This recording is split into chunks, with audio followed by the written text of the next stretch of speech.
Koraki do uspeha. Lepo pozdravljeni in dobrodošli v oddaji Koraki do uspeha. Torek je, ura je 11 in nekaj minut in seveda čas je, da prisluhnete naši oddaji na valovih Radia Robin. Danes bomo gostili oziroma gostimo direktorico Primorskega tehnološkega parka Tanjo Kožuh in vodjo, ali kako bi temu rekla, direktorja, ustanovitelja mladega podjetja Vipava Sup, Alana Čoha. Prav lepo pozdravljena. Lepo zdrav. Torej, govorili bomo seveda o podjetjih, o tem, kako podjetja nastajajo, o tem, kaj je potrebno postoriti, da pridemo do podjetja in kakšno je pravzaprav stanje. Začenjamo z vami, Tanja Kožuh. Primorski tehnološki park je na nek način valilnica podjetij, uspešna valilnica, zelo ste aktivni. Kaj pravzaprav vi počnete oziroma kaj je tisto, kar nudite mladim ali pa tudi manj mladim, skratka tistim, ki se odločijo, da bi ustanovili podjetje? Ja, Primorski tehnološki park je usmerjen v en segment vseh novoustanovljenih podjetij in sicer v tista podjetja, ki razvijajo nove izdelke in storitve, ki so od samega začetka usmerjeni na mednarodni trg. Njihovi ustanovitelji imajo velike ambicije, želijo si razviti hitro rastoče podjetje, v prihodnosti zaposlovati veliko ljudi, ustvarjati visoko dodano vrednost, seveda tudi visoke prihodke in dobiček. In tej peščici podjetij namenja Primorski tehnološki park svoje programe, ki so sestavljeni iz različnih aktivnosti. Veliko imate teh programov, ne? Tako je. Najpomembnejši vstopni program je Go Startup Akademija, to je 6-tedenski program, kjer podjetniki preverjajo potencial na trgu in izdelajo izhodiščni poslovni model, ki jim kasneje omogoči razvoj in rast podjetja.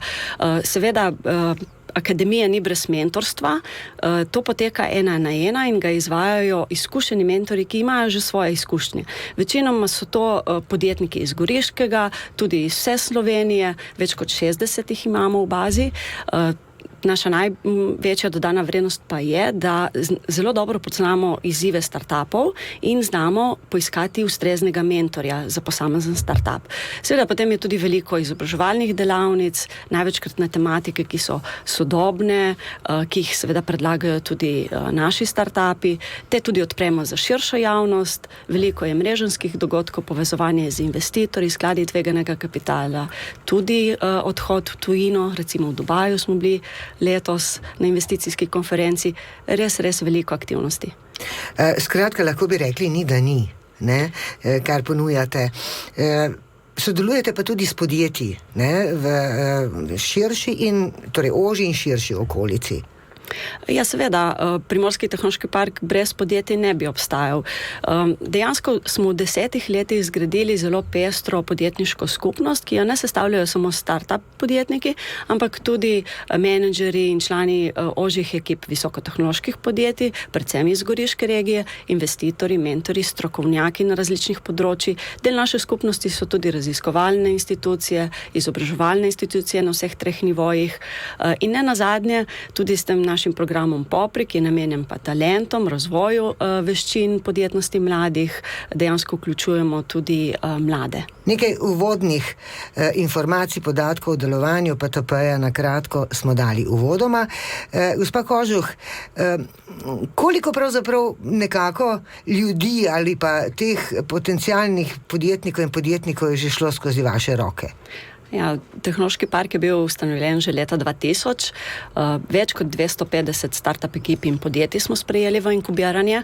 Morda se ta podatek ne sliši, da je to velika številka, ampak imamo selekcijski postopek in vsako leto sprejmemo približno 10 do 12 takih ekip. Selekcija, kaj je tisto, kar nekoga pripelje oziroma mu odpre vrata? Več je teh kriterijev. Zelo radi imamo ambiciozne ekipe, ki so pripravljene seveda svoj čas 100% posvetiti razvoju svojega podjetja. Seveda zadej morajo imeti dovolj znanja, tudi nekaj izkušenj in pa perspektiven produkt, ki naj bo inovativen, drugačen od ostalih, ki naj rešuje konkretne probleme ljudi in družbe, lahko na nek drugačen način, kot ga poznamo. No, in tem 10 potem, oziroma 10 do 12 ekipam, ki jih vključimo vsako leto v inkubator, potem nudimo ves potreben suport, ki ga potrebujejo pri začetnih korakih razvoja podjetja. Bi lahko rekli, da je kakšno področje posebej izstopa, oziroma s čim se največ ukvarjajo, kaj so tista podjetja, ki jih je denimo največ, z katerega področja? Oziroma idej, ne bomo rekli za začetek. Težko rečem, ker so ta področja res različna. Odvisno je tudi od leta do leta. Pred nekaj leti smo imeli veliko kandidatov, ki so se ukvarjali s področjem audio in video tehnologij, potem je prišlo obdobje iz industrije prehrane in vinarstva, informacijsko-komunikacijske tehnologije s področja okolja in energetike, to je tudi zdaj zelo aktualno in tudi sami spodbujamo. So, bomo rekli, kakšni modni trendi tudi na tem področju ali pač ne? Jaz mislim, da verjetno ni modnih trendov. Tukaj je zgolj to, kako znajo podjetniki prepoznati potrebe ljudi, izzive, ki so na trgu in ki še niso na ustrezen način rešene. In če najdejo rešitev za take izzive, potem je to recimo začetna ideja, ki ima potencial. Predpostavljam, da večinoma gre za mlajšo populacijo, za mlajše ljudi. Dejansko to sploh ne drži. Ne? Ne. Mi smo skozi leta delovanja ugotovili, da so naši najboljši kupci stari med 30 in 40 let, ki imajo... No, to so zagotovo še mladi. No, seveda so, ampak niso tako ti rosno mladi, dijaki, srednjošolci ali pa takoj diplomanti po končanem šolanju, ne? Toliko torej v drugem delu, potem pa bomo po glasbi spoznali mladega podjetnika, torej mladega, ki se je odločil za svojo lastno pot, in sicer je to Alan Čoha, ki je ustanovil podjetje Vipava Sup. Jaz sem rekla Vipava Sup, ampak to ni celotno ime. Povejte nam celotno ime. No, lep pozdrav v mojem imenu in v imenu podjetja GoSup Turizem, katero trži blagovno znamko Vipava Sup Adventure, tako je bolj natančno povedano.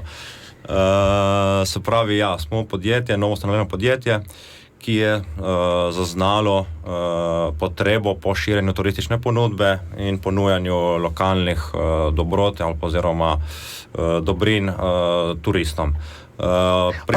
Od aprila ste nekako registrirani in že delujete, nismo še prav daleč od aprila? Zdaj tako v bistvu prav v začetku pomladi oziroma konec zime smo pričeli bi rekel, osnutki podjetja, pričeli pisati poslovni načrt in preverjati idejo. Mislim, da 24. je bilo podjetje upisano v register in zdaj že obratuje, oziroma imamo prve. Kaj so vaše dejavnosti? Kaj pravzaprav počnete? Prav primarna dejavnost so sup izleti na reki Vipavi. Stremimo k temu, da bi turiste oziroma tudi domačine, kateri še ne poznajo Struge, mogoče tako kot poznamo mi, popeljamo in da vidijo Vipavsko dolino z neke druge perspektive. Od kje do kje? To je pa stvar dogovora, je pa neka osnovna, bi rekel, tura naša od jeza pod Gradiščom in končamo na jezu v Renčah. Sup je skratka tista temeljna zadeva, supanje. Tako, to je zdaj, če smo pregovorili od modnih muh, je sup, mislim, da je ena modna muha, upam, da bo trajala, da ni samo muha, smo pa to zdaj res pokoristili, ker je prijetno supati, reka je primerna za to, tako da smo v bistvu združili prijetno s koristnim. Ravno to sem vas želela vprašati, koliko je primerna reka Vipava za to dejavnost, za supanje je, ne? Je, saj v tem našem delu bi rekel, kot vsaka reka ima različne tokove oziroma različen tok. Zdaj prav za samo supanje, mislim, da je ta prav naš del najbolj primeren, nekaj mogoče od Saksida pa do Mirna. Kaj pa še ostalo, kar ponujate nekako? Nudimo tudi sam rent opreme, se pravi, da lahko gost najame sup in se odpravi ali po reki ali pa gre na morje pa kamorkoli. Imamo tudi distribucijo sup opreme, zdaj imamo novo blagovno znamko, ki smo jo pripeljali v Slovenijo. Zraven pa imamo še, bi rekel, neko osnovno gostinsko dejavnost, kjer se trudimo ponuditi predvsem lokalne produkte in tako turistu še bolj približati tu našo Vipavsko dolino. Vipavska dolina je brez dvoma lepa. Jaz ne znam supati, ne? Jaz ne supam. Ampak recimo, da bi se odločila, kaj to pomeni, da mi nudite vse potrebne informacije oziroma znanja, da greste z mano, da me naučite. Vsekakor. Glavno to je naša, bi rekel, to sem že rekel, primarna dejavnost in k temu tudi stremimo. Prav kot prvo supanje je primerno tako rekoč za vsakogar. Osnova pač, plavanje, tisto mora biti zaradi same varnosti. Samo tehniko supanja vam predstavimo pred izletom, katero pa tudi precej hitro osvojite, saj je res primerna za vse. Kako priti do podjetja, čisto konkretno, Alan Čoha, povejte, zakaj ste se pravzaprav odločili za to dejavnost, ki je močno povezana s turizmom in športom? Zakaj? Jaz mislim, da vsaka zgodba podjetniška se začne pri neki ideji. Zdaj, če je ideja dobra, potem, mislim, so poti lahko različne, ključno je, da se pride do realizacije.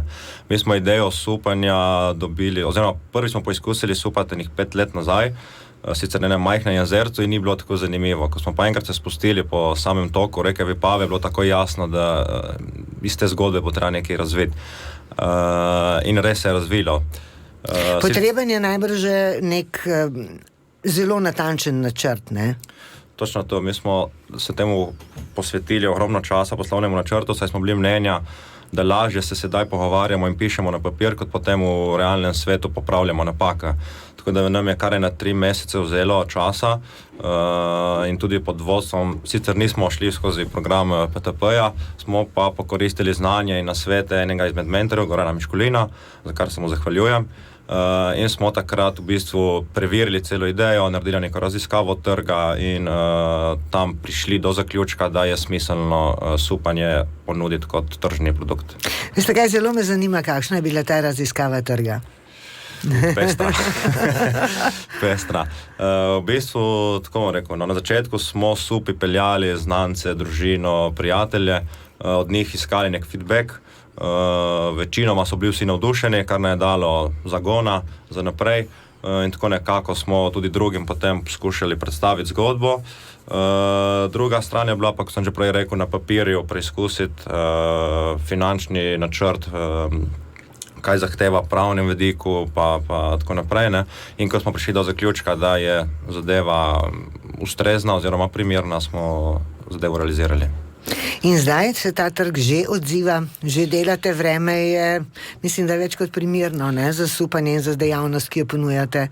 Vreme je res super, žal je samo, da nismo malo prej začeli z samo organizacijo oziroma pisanjem poslovnega načrta. Saj, ko sem že prej rekel, registrirani smo bili konec aprila, smo pa potem rabili še kar nekaj časa za pridobiti še par dovoljenj, kar nam je žal pobralo tiste 2 prva sončna, topla meseca. Zdaj pa se že zgodba razvija, odvija, tako da imamo prve bookinge, prve prihodke in lahko rečem, da načeloma zaenkrat sledimo trendu, ki smo ga zavedli v poslovnem načrtu. Gre seveda za turistično ponudbo, se povezujete tudi z ostalimi, ki se ukvarjajo s to dejavnostjo, ker namreč stalno govorimo in eden temeljev turizma je v povezovanju, ne? Ja, seveda. Že prej smo mi kot društvo, kot mlajši, bi rekel, člani, nekako delali na tem, da se je širila turistična ponudba in smo že takrat se povezovali z različnimi ponudniki, predvsem enogastronomskimi in isto delamo tudi zdaj. Ena izmed teh superskih tur je tudi taka, da na zaključku oziroma na željo stranke na sredini ponudimo tudi vinsko degustacijo in degustacijo lokalnih dobrot, pravi mesnatih mesnin, raznih zelišč, frtalje naprimer in tako naprej. Tako da to se nam itak zdi ključno, da lahko predstavimo Vipavsko dolino kot celoto, saj samo supanje bi mogoče bilo malce pusto, če tako rečem. Veste, kaj vam želim? Ravno pravšno količino padavin in ravno pravšno količino vode v Vipavi. Zdaj bomo govorili s Tanjo Kožuh naprej. Nadgradili bomo to, kar je povedal Alan Čoha, namreč kako so pripravili za svoj produkt, kako so raziskali trg, kako so pripravili poslovni načrt. Gre seveda za neko dejavnost, ki je sorazmerno poznana. Nismo pa še nič rekli o start-upih. Pri start-upih pa gre seveda za uvajanje produkta, ki ga na trgu še ni. Gospa Kožuh, kako pa to gre? Kakšen je pa ta postopek? Ja, v Primorskem tehnološkem parku uporabljamo metodologije, ki so jih razvili v najsodobnejših startup okoljih in na znanih univerzah, na Harvardu, Stanfordu in podobno. Gre pa za način preverjanja z intervjuji, kjer se preverja pri potencialnih kupcih, kako so do sedaj ali pa kako do sedaj rešujejo dotične probleme. Gre za intervjuje, kjer se podjetniki pogovarjajo s kupci, na ta način skušajo razumeti, na kakšen način rešuje probleme in kaj jim pri tem ni bilo okej. Ali kaj jim manjka, ne? Kaj jim manjka, tako. In seveda skladno s tem tudi prilagodijo produkt in ponudbo. Morda kakšnega takega za ilustracijo, ki je bil razvit v PTP-ju.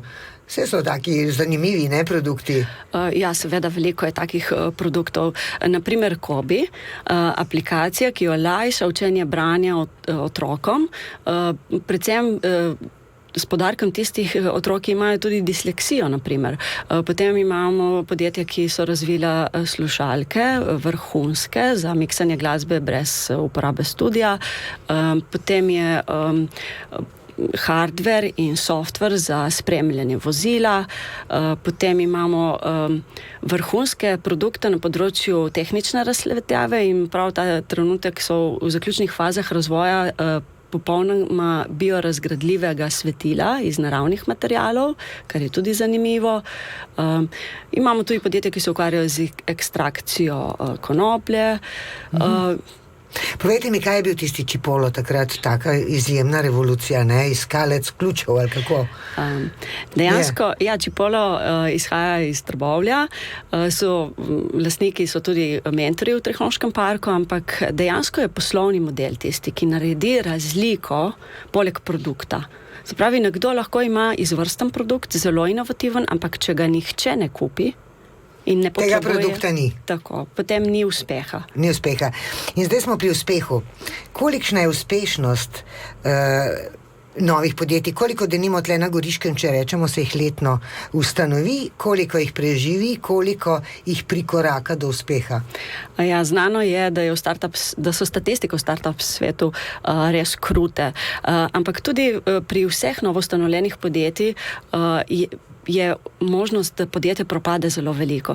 Naprimer, na Goriškem se letno v povprečju ustanovi 1100 podjetij in slaba polovica jih čez 5 let preživi. Kaj so pa tisti glavni razlogi, denimo, da je ta statistika tako kruta? Ja, prav gotovo je potrebno biti zelo dobro pripravljen za vstop na trg. Torej, poslovni model, ki bo omogočil podjetju kasnejšo rast in razvoj, to je ključnega pomena. Tisti, ki pa uspejo, imamo pa kar nekaj takih podjetij, seveda, ki so v svetovnem merilu uspela tudi iz našega območja. Zagotovo. Iz zgodnjih let tehnološkega parka lahko menim Instrumentation Technologies, izjemno uspešno podjetje. No, iz kasnejših časov, sedanjega obdobja pa LED Lux, hitro rastoče podjetje, 9 let staro, danes ima že 50 zaposlenih, letos ciljajo na 7 milijonov prihodkov. Izjemno to so podjetje. Pa številke, ki niso grozljive, ne? So, ampak v tistem dobrem. In zdaj vas sprašujem, prej ste nam vse povedali, kaj počnete, ste mlado podjetje, zagotovo z veliko ambicijami in načrti. In kakšni so ti načrti? Ja, zdaj sama osnova oziroma srce podjetja, mu rekel, je kar reka Vipava, tako da v začetku bi to supanje razširili mogoče na subfishing pa subjogo, to bo najbrž v tem poletju izvedeno, potem za naprej bi pa dodali še kar je ob reki, se pravi, tle je zdaj tak kolesarstvo v prvem planu, lepo poteka tudi kolesarska pot od izvira do izliva v reke Vipave, tako da v bistvu druga nekako panoga turistična ta bi bila kolesarjenje, pol naprej bomo pa videli, kaj se bo še razvilo. Možnosti je veliko, ostajate pri Vipavi ali se morda ozirate tudi še po kakšnem drugem vodotoku? Zaenkrat je prav Vipava, ker vsi smo pri Vipavi zrasli, jo imamo radi, vemo, da je lepa in obenem tudi bi radi prinesli neke lokalne skupnosti, tako da v bistvu stremimo k temi, da bi turistično ponudbo širili v Vipavski dolini. In se povezovali z vsemi dejavniki, a ne? Tako. Kar veliko jih je, verjamem, da so tu možnosti skoraj da neizmerne. Ja, res je, zmeraj več jih je in pozdravljam to. Je pa res, da vseeno je treba, ni vsaki ponudnik mogoče kompatibilen vsakim produktom, tako da treba je dobiti neko zdravo razmerje, neko stvar, ki bi rekel, paše zraven. Zato je treba prirediti neko selekcijo oziroma se s ponudniki pogovoriti in videti, kakšne so možnosti. Ni vse, da bi šlo skupaj, a ne? Gospa Tanja Kožuh, kaj pa vi pripravljate v PTP-ju, v Primorskem tehnološkem parku za nadaljni razvoj? Jeseni, tako kot vsako leto, začenjamo z Go Startup Akademijo, 6-tedenskim programom. Ponovno pač bomo povabili mlada startup podjetja, da kandidirajo, da poskušajo pač vstopiti v naš program in na ta način pridobiti podporo, ki jo nudimo. Kaj bi svetovali z tega mesta tistim, ki jim brni po glavi želja po ustanovitvi podjetja? Najprej bi jim svetovala to, da naj tega ne počnejo sami, naj se obrnejo v svojem lokalnem okolju na podporne institucije, kjer lahko dobijo informacije, znanje, kontakte, povezave z mentorji. Vedno je dobro, da svojo idejo delijo z ljudmi, da preverjajo, kakšen je njen potencial, da pripravijo poslovni model, dobro ocenijo potencial trga in šele na to ustanovijo podjetje. Namreč škoda bi bilo zamujati čas, vlagati investicijska sredstva v neko idejo, za katero se kasneje izkaže, da nima potenciala. Naj je bilo slišano, bom rekla. Oddajo pa zaključujemo s povabilom Alana Čohe. Čas je tak, da seveda Vipava naravnost kliče. Povejte, kaj pripravljate? Tako je, mi 25.6., to je sobota, pripravljamo en spust po reki Vipavi od Prvačine do Renč v sodelovanju z mestno občino Nova Gorica in občino Renče-Vogrsko. Ne bo to samo supanje, ampak tudi izobraževalne narave malo, tako da v bistvu ob 10, ko je zbor v Prvačini pri čistilni napravi, bo delavnica o ekologiji in habitatu reke Vipave. Potem se spustimo do neke polovice poti, mi temu rečemo otoček. Tam bo spet delavnica oziroma neka predstavitev zelišč in kulinarike. Ko prispemo v Renče, pa še v bistvu predstavitev starih navad in iger. Tako da bo v bistvu za vsakega nekaj, vabljeni mladi, mlajši, starejši, vsi. Zvečer sledi pa še zaključek, glasbeni zaključek. Radio Robin.